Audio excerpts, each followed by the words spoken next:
V9 Sindhanur ವಾರ್ತೆಗಳು. ನಮಸ್ಕಾರ, V9 ವಾರ್ತೆಗಳಿಗೆ ಸ್ವಾಗತ. ಇಂದಿನ ಮುಖ್ಯಾಂಶಗಳು. ತುಂಗಭದ್ರಾ ನದಿಗೆ ಈ ವರ್ಷ ಪುಷ್ಕರ ಜನರಿಗಾಗಿ ಸಕಲ ಸಿದ್ಧತೆ, ಶಾಸಕ ವೆಂಕಟರಾವ್ ನಾಡಗೌಡ. ಭತ್ತ ಖರೀದಿ ಕೇಂದ್ರ ಆರಂಭಕ್ಕೆ ಸರ್ಕಾರ ಸ್ಪಂದನೆ, ಶಾಸಕ ವೆಂಕಟರಾವ್ ನಾಡಗೌಡ. ನವೆಂಬರ್ 21ಕ್ಕೆ ಐಸಿಸಿ ಸಭೆ ನಿಗದಿಯಾಗುವ ಸಾಧ್ಯತೆ, ಶಾಸಕ ವೆಂಕಟರಾವ್ ನಾಡಗೌಡ.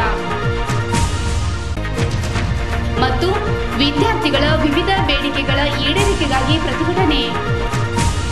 ವಾರ್ತೆಗಳ ವಿವರ. 12 ವರ್ಷಕ್ಕೊಮ್ಮೆ ಒಂದೊಂದು ನದಿಗೆ ಬರುವ ಪುಷ್ಕರವು ಈ ಬಾರಿ ಇದೇ ನವೆಂಬರ್ 20ರಿಂದ ಡಿಸೆಂಬರ್ 2ರವರೆಗೆ ತುಂಗಭದ್ರಾ ನದಿಗೆ ಬಂದಿದ್ದು, ಪುಣ್ಯ ಸ್ನಾನ ಮಾಡುವ ಭಕ್ತರಿಗಾಗಿ ಸಿಂಧನೂರು ತಾಲೂಕಿನ ದಡೇಸುಗುರು ನದಿಯಲ್ಲಿ ಸಕಲ ಸಿದ್ಧತೆ ವ್ಯವಸ್ಥೆ ಮಾಡಲಾಗುವುದು ಎಂದು ಶಾಸಕ ವೆಂಕಟರಾವ್ ನಾಡಗೌಡ ಹೇಳಿದರು. ಸಿಂಧನೂರು ನಗರದ ಯಲಮಂಚಾಲಿ ವಾಸುದೇವರಾವ್ ಕಮ್ಮಾವರಿ ಕಲ್ಯಾಣ ಮಂಟಪದಲ್ಲಿ ಮಾಧ್ಯಮ ಗೋಷ್ಠಿಯನ್ನು ಉದ್ದೇಶಿಸಿ ಅವರು ಮಾತನಾಡಿದರು. ಹೊಸಪೇಟೆ ಜಿಲ್ಲೆಯವರು ಹಂಪಿಯಲ್ಲಿ ಪುಣ್ಯ ಸ್ನಾನ ಮಾಡಲು ಸಿದ್ಧತೆ ಕೈಗೊಂಡಿದ್ದಾರೆ. ಅದರಂತೆ ದಡೇಸುಗುರು ಗ್ರಾಮದ ಕೃಷಿ ಇಲಾಖೆಯ ಫಾರ್ಮ್ನಲ್ಲಿರುವ ಶಿವಾಲಯದಲ್ಲಿ ವ್ಯವಸ್ಥೆ ಕಲ್ಪಿಸಲಾಗಿದೆ. 20ರಿಂದ 30 ಜನರು ಹೋಗಿ 15 ನಿಮಿಷದಲ್ಲಿ ಸ್ನಾನ ಮಾಡಿ ಬಂದಾಗ ಪುನಃ ಇನ್ನೊಂದು ಗುಂಪಿನ ಜನರನ್ನು ಬಿಡುವ ವ್ಯವಸ್ಥೆ ಮಾಡಲಾಗುವುದು. ಜೊತೆಗೆ ಕುಡಿಯುವ ನೀರು, ವಿದ್ಯುತ್ ದೀಪ, ಶೌಚಾಲಯ, ಪೊಲೀಸ್ ಬಿಗಿ ಭದ್ರತೆ ಒದಗಿಸಲಾಗುವುದು. ಪುಷ್ಕರಕ್ಕೆ ಬರುವವರೆಲ್ಲರೂ ಕಡ್ಡಾಯವಾಗಿ ಮಾಸ್ಕ್ ಧರಿಸಬೇಕು, ಸ್ಯಾನಿಟೈಸರ್ ಬಳಸಬೇಕು, ಸಾಮಾಜಿಕ ಅಂತರ ಕಾಯ್ದುಕೊಳ್ಳಬೇಕೆಂದರು. ಈ ಕೋವಿಡ್ ಮಹಾಮಾರಿ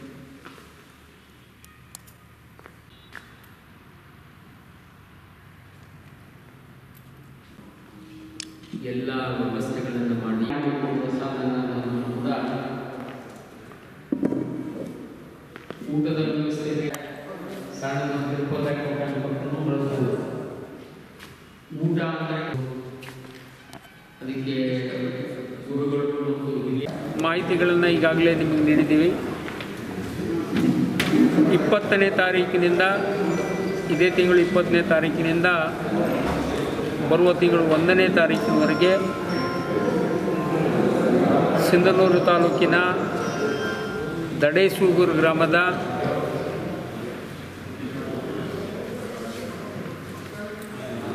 ಕೃಷಿ ಇಲಾಖೆಯ ಫಾರ್ಮ್ನಲ್ಲಿರುವ ಶಿವಾಲಯದ ಹತ್ತಿರ ನಮ್ಮ ಎಲ್ಲ ಈ ಭಾಗದ ಭಕ್ತಾದಿಗಳಿಗೆ ಅನುಕೂಲವಾಗಲು ಪುಷ್ಕರಣ ವ್ಯವಸ್ಥೆಯನ್ನು ಮಾಡ್ತಾಯಿದ್ದೇವೆ. ಅಲ್ಲಿ ಎಲ್ಲ ತರಹದ ವ್ಯವಸ್ಥೆಗಳನ್ನು, ಸ್ನಾನಕ್ಕೆ, ಮಹಿಳೆಯರಿಗೆ ಬಟ್ಟೆ ಬದಲಾಯಿಸೋದಕ್ಕೆ, ಮೂತ್ರಾಲಯಗಳ ವ್ಯವಸ್ಥೆ, ವಿದ್ಯುತ್ ದೀಪದ ವ್ಯವಸ್ಥೆ, ಸೂಕ್ತ ಬಂದೋಬಸ್ತಿನ ವ್ಯವಸ್ಥೆ, ಲಿಮಿಟೆಡ್ ಮೆಂಬರ್ಸನ್ನು ಸ್ನಾನಕ್ಕೆ ಒಳಗಡೆ ಬಿಡೋದು ಬ್ಯಾಚ್ ವೈಸು, ಅವರಿಗೆ ನಿಗದಿಪಡಿಸಿದ ಸಮಯದೊಳಗೆ ಅವರು ಸ್ನಾನಗಳನ್ನು ಮುಗಿಸ್ಕೊಂಬರಬೇಕು. ಪೂರ್ವಜರಿಗೆ ಪಿಂಡಾರ್ಪಣೆ ಮಾಡ್ತಕ್ಕಂಥ ಭಕ್ತಾದಿಗಳಿಗೆ ಪ್ರತ್ಯೇಕ ವ್ಯವಸ್ಥೆ ಮಾಡ್ತೇವೆ. ಅಲ್ಲಿ ಆರೋಗ್ಯ ಇಲಾಖೆಯ ಡಾಕ್ಟರ್ಗಳನ್ನು ಕೂಡ ನಿಯೋಜಿಸ್ತೀವಿ.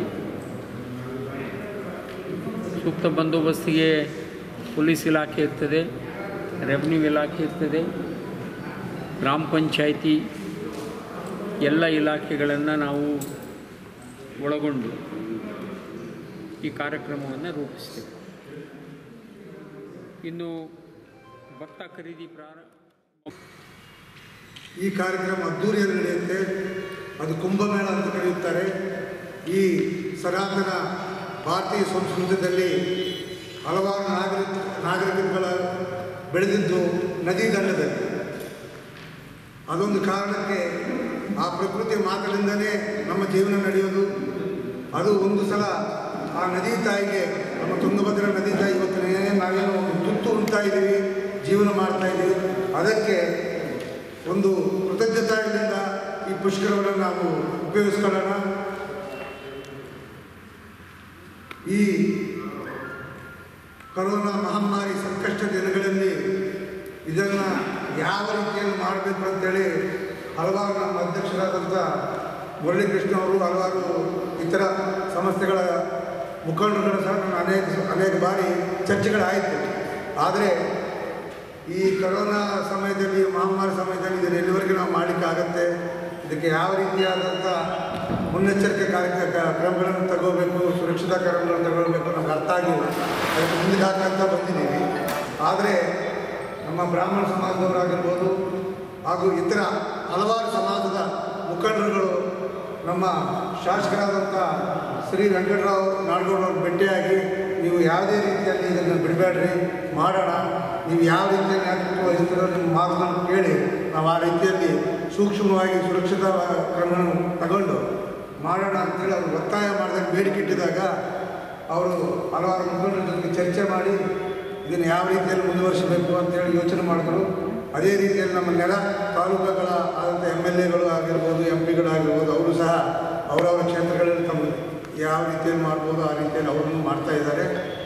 ಅದಕ್ಕೆ ಮೊನ್ನೆ ಸಂಬಂಧಿತ ಅಧಿಕಾರಿಗಳ ಜೊತೆಗೆ ನಮ್ಮ ಶಾಸಕರಾದಂಥ ನಾಡಗೌಡರು ಒಂದು ಸೂಚನೆಯನ್ನು ಕೊಟ್ಟಿದ್ದರು. ಆ ಸೂಚನೆಯ ಪ್ರಕಾರ ಒಂದು ಸೂಕ್ತ ಸ್ಥಳವನ್ನು ನಿರ್ಧಾರ ಮಾಡಲಿಕ್ಕೆ ಅವರು ಹೇಳಿದರು. ಹಲವಾರು ಸಮಾಜದ ಮುಖಂಡರುಗಳ ಜೊತೆಗೆ ಮತ್ತು ಸ್ವಯಂ ಸೇವಕರ ಜೊತೆಗೆ ಮತ್ತು ಅಲ್ಲಿ ಹಲವಾರು ಸಂಸ್ಥೆಗಳ ಮುಖಂಡರುಗಳ ಜೊತೆಗೆ ನಾವು ಅಧಿಕಾರಿಗಳ ಜೊತೆಗೆ ಹೋದಾಗ ನಮ್ಮ ಸಿಂಧನೂರು ತಾಲೂಕದಲ್ಲಿ ದಳೇಸೂರಲ್ಲಿರುವಂಥ ಶಿವಾಲಯದ ಬಗಲ ಚೆಕ್ಪೋಸ್ಟಲ್ಲಿ ಅದು ಒಂದೇ ಸೂಕ್ತವಾದ ಪ್ರದೇಶವಾಗಬಹುದು ಅನ್ನೋದು ಅವರು ನಿರ್ಧಾರ ಮಾಡಿದ್ದಾರೆ. ಈ ಭಾಗದಲ್ಲಿ ಭತ್ತ ಕಟಾವು ಕಾರ್ಯ ಆರಂಭಗೊಂಡಿರುವ ಹಿನ್ನೆಲೆಯಲ್ಲಿ ಖರೀದಿ ಕೇಂದ್ರ ಆರಂಭಿಸಬೇಕೆಂದು ಮುಖ್ಯಮಂತ್ರಿಗಳಿಗೆ, ಕೃಷಿ ಸಚಿವರಿಗೆ ಮತ್ತು ಜಿಲ್ಲಾ ಉಸ್ತುವಾರಿ ಸಚಿವರಿಗೆ ಪತ್ರ ಬರೆದು ಒತ್ತಾಯಿಸಲಾಗಿತ್ತು. ಇದಕ್ಕೆ ಸ್ಪಂದಿಸಿ ಭತ್ತ ನೋಂದಣಿ ಕಾರ್ಯ ಆರಂಭಗೊಂಡಿದೆ ಎಂದು ಶಾಸಕ ವೆಂಕಟರಾವ್ ನಾಡಗೌಡ ತಿಳಿಸಿದರು. ಮಾಧ್ಯಮಗೋಷ್ಠಿಯಲ್ಲಿ ಅವರು ಮಾತನಾಡಿದರು. 2020-21ನೇ ಸಾಲಿನ ಕನಿಷ್ಠ ಬೆಂಬಲ ಬೆಲೆ ಯೋಜನೆಯಡಿಯಲ್ಲಿ ಭತ್ತ ಖರೀದಿಗಾಗಿ ಕೇಂದ್ರಗಳನ್ನು ಆರಂಭಿಸುವ ಕುರಿತು ನಿಗದಿಪಡಿಸಿರುವ ವೇಳಾಪಟ್ಟಿಯನ್ನು ರಾಜ್ಯ ಸರ್ಕಾರ ಅನುಮೋದನೆ ನೀಡಿದೆ. ಈಗಾಗಲೇ ಟಾಸ್ಕ್ ಫೋರ್ಸ್ ಸಮಿತಿ ರಚನೆಯಾಗಿದ್ದು ಅವರು ಸಹ ಸಭೆಗಳನ್ನು ನಡೆಸಿದ್ದಾರೆ. ನವೆಂಬರ್ 30ರಿಂದ ಡಿಸೆಂಬರ್ 30ರವರೆಗೆ ರೈತರು ನೋಂದಾಯಿಸಿಕೊಳ್ಳಬೇಕು.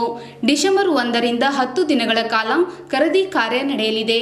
ಪ್ರತಿ ರೈತರಿಂದ ಪ್ರತಿ ಎಕರೆಗೆ 16 ಕ್ವಿಂಟಲ್ನಂತೆ ಗರಿಷ್ಠ 40 ಕ್ವಿಂಟಲ್ ಖರೀದಿ ಮಾಡಲಾಗುವುದು ಎಂದರು. ನಾವು ಪತ್ರಗಳನ್ನು ಬರೆದಿದ್ವಿ. ಹಿಂದೆ ಜವಳಗೇರಿಯಲ್ಲಿ ನಾನು ಒಂದು ಮನವಿಯನ್ನು ಜಿಲ್ಲಾ ಉಸ್ತುವಾರಿ ಸಚಿವರಿಗೆ ಕೊಟ್ಟಿದ್ದೆ. ಇವತ್ತು ಅದು ಅಪ್ರೂವ್ ಮಾಡಿ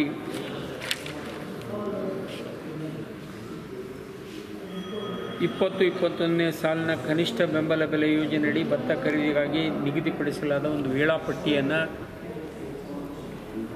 ಸರ್ಕಾರ ಬಿಡುಗಡೆ ಮಾಡಿದೆ, ಆಹಾರ ಇಲಾಖೆಯವರು.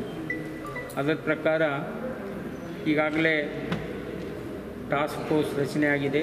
5ರಿಂದ 10ನೇ ತಾರೀಕಿನವರೆಗೆ ಮೊದಲ ಸಭೆ ಮಾಡಿದ್ದಾರೆ. ಜಿಲ್ಲಾ ಮಟ್ಟದಲ್ಲಿ ಗುಣಮಟ್ಟ ಪರಿಶೀಲನೆಗಾಗಿ ಅಸೇರ್ ನೇಮಕಾತಿ ಮತ್ತು ತರಬೇತಿ ಆ ಕೆಲಸವೂ ಈಗ ನಡೀತಾ ಇದೆ. 10ನೇ ತಾರೀಕಿನಿಂದ ಈ 15ನೇ ತಾರೀಕಿನವರೆಗೆ. 20ನೇ ತಾರೀಕಿನಿಂದ 20/11/20ರಿಂದ 25/11/20ಕ್ಕೆ ಅಕ್ಕಿ ಗಿರಣಿ ಹಲ್ಲಿಂಗ್ ಸಾಮರ್ಥ್ಯ ಹಾಗೂ ಭತ್ತ ಸಂಗ್ರಹಣೆ ಸಾಮರ್ಥ್ಯದ ವಿವರಗಳನ್ನು ಪಡೆದು ನೋಂದಣಿ ಕಾರ್ಯ ಪ್ರಾರಂಭ ಮಾಡ್ತೇವೆ. ನೋಂದಣಿ ಕಾರ್ಯ 25ರಿಂದ 27ಕ್ಕೆ ಪ್ರಚಾರ ಕಾರ್ಯ. ನೋಂದಣಿ ಐತೆ ಮಾಡಿಸಿರಿ ಅಂತ ಹೇಳೋದಕ್ಕೆ 25/11ರಿಂದ 27/11 2 ದಿನ ಪ್ರಚಾರ ಕಾರ್ಯ ಆಗ್ತದೆ. 30/11ರಿಂದ 30/12ರವರೆಗೆ ರೈತರು ನೋಂದಣಿಯನ್ನು ಮಾಡ್ಬೋದು. 1ನೇ ತಾರೀಕಿನಿಂದ 10 ದಿನ ಖರೀದಿಯನ್ನು ಮಾಡ್ತೇವೆ. ಮತ್ತು ಅದು ಬಂದಿಲ್ಲ ಅಂದರೆ ಎಕ್ಸ್ಟೆಂಡ್ ಆಗ್ತದೆ. 1/11ರಿಂದ ಅಂದರೆ 1 ತಿಂಗಳ ನೋಂದಣಿಗೆ ಟೈಮ್ ಕೊಟ್ಟಿದ್ದೀವಿ. 30/11ರಿಂದ 30/12ರವರೆಗೆ 1 ತಿಂಗಳ ನೋಂದಣಿ ಮಾಡೋದಕ್ಕೆ. ನೋಂದಣಿ ಮಾಡಿದ ಮೇಲೆ ಖರೀದಿಗೆ 10 ದಿನ ಕೊಟ್ಟಿದ್ದಾರೆ. ಇನ್ನೂ ಅವಶ್ಯಕತೆ ಇದ್ದರೆ ಇನ್ನೊಂದು 10 ದಿನ ಎಕ್ಸ್ಟೆಂಡ್ ಮಾಡ್ತೀವಿ. ನಾವು ಇನ್ನೂ ಒಂದು ಒತ್ತಾಯವನ್ನು ಮಾಡ್ತಾ ಇದ್ದೇವೆ. ಕಟಾವಾದ ಮೇಲೆ ರೈತರಿಗೆ ಇಟ್ಕೊಂಡು ಕುಂದ್ರಕ್ಕೆ ವ್ಯವಸ್ಥೆ ಇಲ್ಲ. ನೋಂದಣಿಯ ಜೊತೆಗೆ ಖರೀದಿನೂ ಪ್ರಾರಂಭ ಮಾಡಬೇಕು ಅಂತಂತೇಳಿ ಮಾತನಾಡಿದ್ದೇವೆ. ಅದು ಇನ್ನೂ ತೀರ್ಮಾನ ಮಾಡಿಲ್ಲ, ಮಾಡ್ತಾರೆ ಅದು. ಯಾಕಂದರೆ ನೀವು ನೋಂದಣಿ ಆದಮೇಲೆ 30 ದಿನ ಕಟಾವಾಗಿ ಇಟ್ಕೊಂಡು ಕುಂದ್ರಕ್ಕೆ ತೊಂದರೆ ಆಗ್ತದೆ. ನೀವು 2 ದಿನ ನೋಂದಣಿ ಆದ 2-3 ದಿನದಲ್ಲೇ ಯಾರ್ಯಾರು ನೋಂದಣಿ ಮಾಡ್ತಾರೆ ಅವರನ್ನ ಪರ್ಚೇಸ್ ಮಾಡೋದಕ್ಕೆ ಕ್ರಮ ತಗೋಬೇಕು ಅಂತಲೂ ಹೇಳಿದ್ದೀವಿ.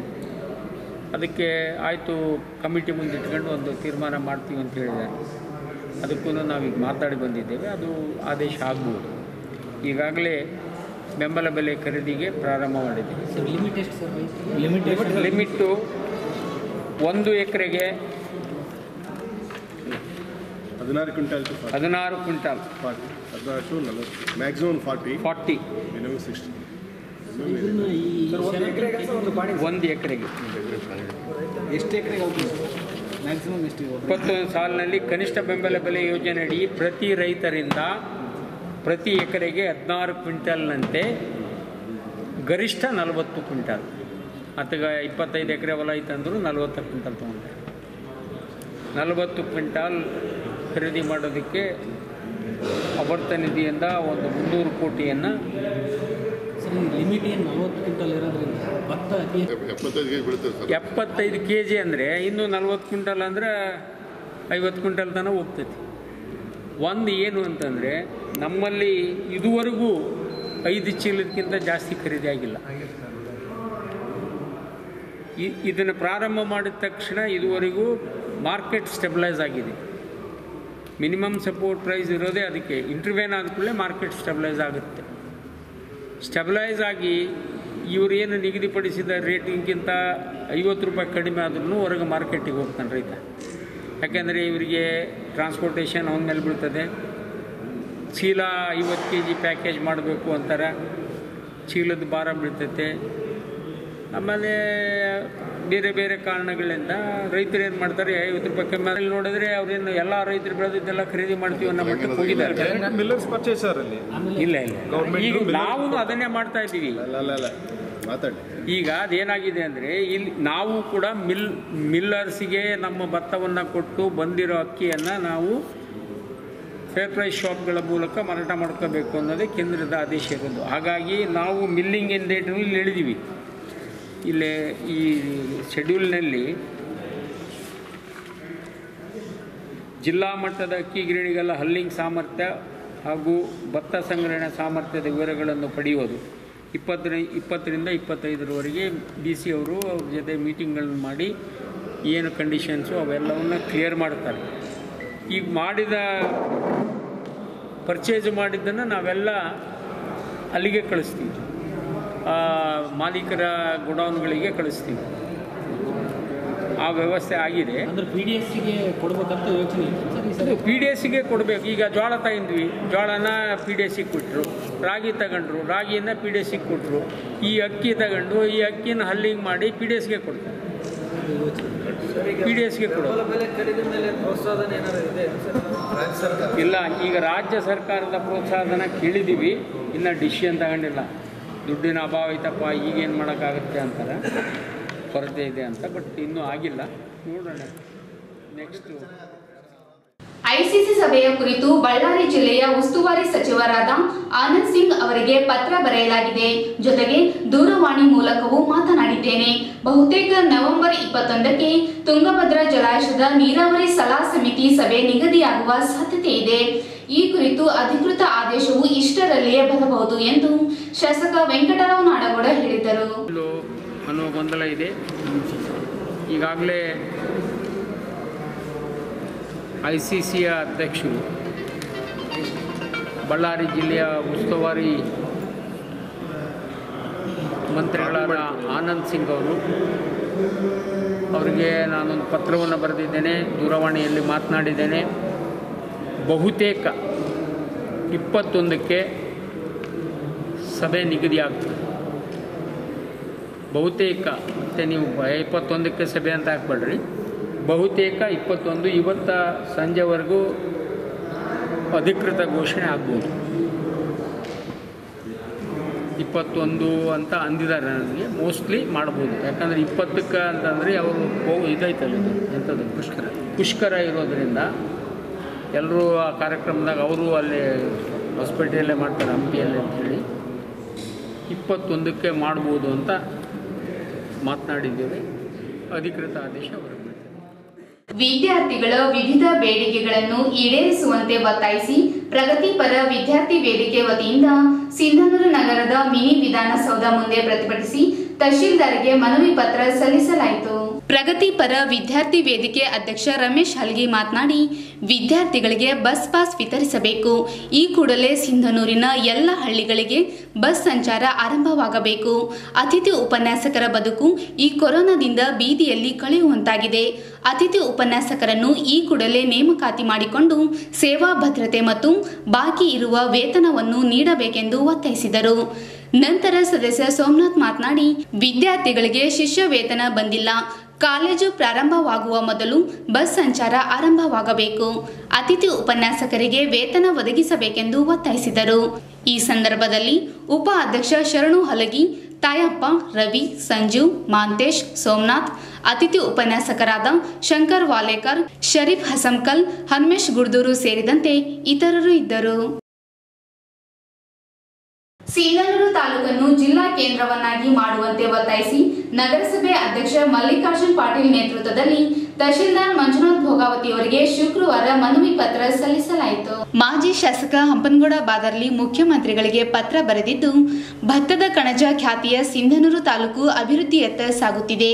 87,000 ಹೆಕ್ಟೇರ್ಗೂ ಅಧಿಕ ನೀರಾವರಿ ಭೂಮಿ, 29,000 ಹೆಕ್ಟೇರ್ಗೂ ಅಧಿಕ ಒಣ ಬೇಸಾಯ ಭೂಮಿ ಹೊಂದಿರುವ ತಾಲೂಕಿನಲ್ಲಿ ತುಂಗಭದ್ರಾ ನದಿ ಹಾಗೂ ಎಡದಂಡೆ ಕಾಲುವೆ ಹರಿಯುತ್ತಿದೆ. 42 ಪದವಿ ಪೂರ್ವ ಕಾಲೇಜ್, 18 ಪದವಿ ಕಾಲೇಜ್ ಸೇರಿದಂತೆ ಶೈಕ್ಷಣಿಕವಾಗಿಯೂ ಉತ್ತಮ ಸ್ಥಿತಿಯಲ್ಲಿ ಇದೆ. ಜಿಲ್ಲೆಯಾಗಲು ಸಿಂಧನೂರಿಗೆ ಎಲ್ಲ ರೀತಿಯ ಅರ್ಹತೆಗಳು ಇದ್ದು, ಪಕ್ಕದ ಮಸ್ಕಿ, ಕಾರಟಗಿ, ಕನಕಗಿರಿ ಈ 4 ತಾಲೂಕುಗಳ ಹೃದಯ ಭಾಗದಲ್ಲಿರುವ ನಗರವನ್ನು ಜಿಲ್ಲೆಯಾಗಿಸಬೇಕು. ಹೀಗೆ ಮಾಡುವುದರಿಂದ ಕೇವಲ 25ರಿಂದ 30 ಕಿಲೋಮೀಟರ್ ಅಂತರದಲ್ಲಿ ಜಿಲ್ಲಾ ಕೇಂದ್ರವನ್ನು ತಲುಪಲು ಸಾಧ್ಯವಾಗುತ್ತದೆ. ಸದ್ಯ ರಾಯಚೂರು ತಲುಪಲು ಜನರಿಗೆ ತುಂಬಾ ಸಮಯ ಹಿಡಿಯುತ್ತಿದೆ. ಎಲ್ಲ ರೀತಿಯ ಸೌಕರ್ಯ ಹೊಂದಿರುವ ಸಿಂಧನೂರನ್ನು ಜಿಲ್ಲೆಯನ್ನಾಗಿ ಘೋಷಿಸಿ ಅಭಿವೃದ್ಧಿಗೆ ಅವಕಾಶ ಕಲ್ಪಿಸಬೇಕೆಂದು ಒತ್ತಾಯಿಸಿದರು.